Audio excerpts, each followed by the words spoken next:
আসসালামু আলাইকুম বন্ধু। দেখুন, এই মূলগুলোকে যেভাবে চাষ করা হয়েছে একদম পুরো জৈব পদ্ধতিতে। এগুলো একেবারে রাসায়নিক পদার্থ ব্যবহার করা হয়নি, কোনো রকম রাসায়নিক ফার্টিলাইজার দেওয়া হয়নি। এই মূলগুলো পরিপক্ক হয়ে গেছে, এগুলোকে আমরা তুলে নিচ্ছি। তুলে নিয়ে এগুলোকে আমরা বাজারজাত করব। তাই বৈকালের দিকে আমরা এসে পড়লাম মাঠে, এবং এগুলোকে আমরা এক জায়গায় গচ্ছিত করে সুন্দর করে ভেঙে নেব। ভেঙে নেওয়ার পর এটাকে জলে ধুয়ে এটাকে আমরা বাজারজাত করব। এই মূলগুলো খুব ফ্রেশ মূলো, এগুলো আমরা কালকে বাজারজাত করব।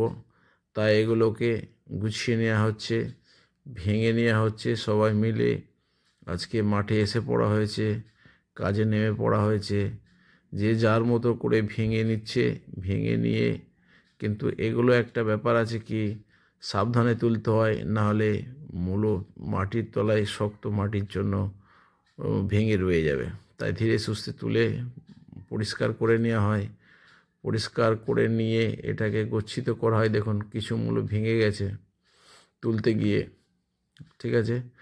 সুন্দর হয়েছে মূলো, অজস্র ফলন হয়েছে, এবং 5টা মূলোতেই 1 কেজি আপনার ওজন হয়ে যাচ্ছে। এবং কিছু কিছু ছোটো আছে, সেগুলোকে বাদ দিয়ে রাখা হয়েছে, সেগুলোকে ছেড়ে দেওয়া হয়েছে। সেগুলো আবার 2-4 দিন পরে জলের একটা সেচ দিয়ে দিলে পরে এই মূলগুলো বড় হয়ে যাবে। তাই এগুলোকে ছেড়ে রাখা হচ্ছে। যেগুলো সাইজ মতো, পরিমাণ মতো বাজারজাত করা সম্ভব, সেগুলোকে তুলে নেওয়া হচ্ছে। আস্তে আস্তে এগুলোকে তোলার পরে ছাড়িয়ে নেওয়া হচ্ছে, পরিষ্কার পরিচ্ছন্ন করে এক জায়গায় গচ্ছিত করা হবে। করে এটাকে হাটে বা বাজারে নিয়ে যাওয়া হবে। নিয়ে গিয়ে এটাকে বিক্রি করা হবে। এখন মোটামুটি শীতের শুরু, এই সময় সবজির দাম ভালোই রয়েছে, ভালোই বিক্রি হচ্ছে আমাদের হাট বাজারে এই সবজি।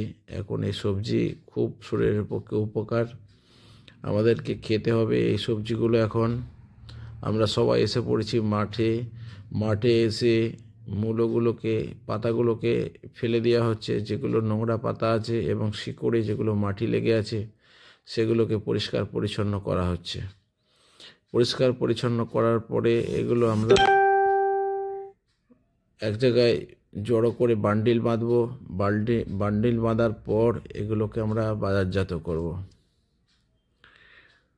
এগুলো একেবারে জৈব পদ্ধতিতে করা হয়েছে।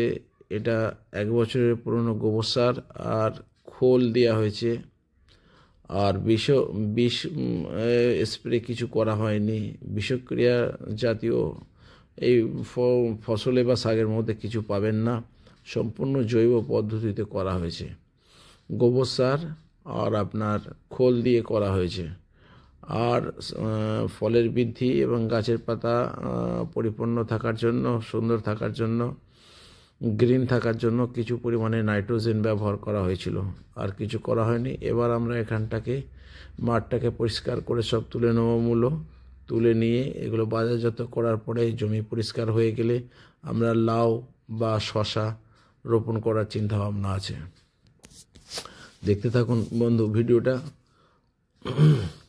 এক একটা মূলো প্রায় 250 গ্রাম করে সাইজ আছে, এবং সুন্দর হেলদি আছে। মাটি একটু কম হয়েছে, সেই জন্য মূলো অধিকাংশই মাটির 50% উপরে চলে এসেছে। মাটি কম হওয়ার জন্য, মূলো চাষ করার জন্য মাটি আপনাকে অন্তত 6 ইঞ্চি মাটি অবশ্যই করতে হবে। এই মূলোটা যখন চাষ করা হয়েছিল তখন ছড়িয়ে করা হয়েছিল, বীজ ছড়িয়ে দেওয়া হয়েছিল সুন্দরভাবে।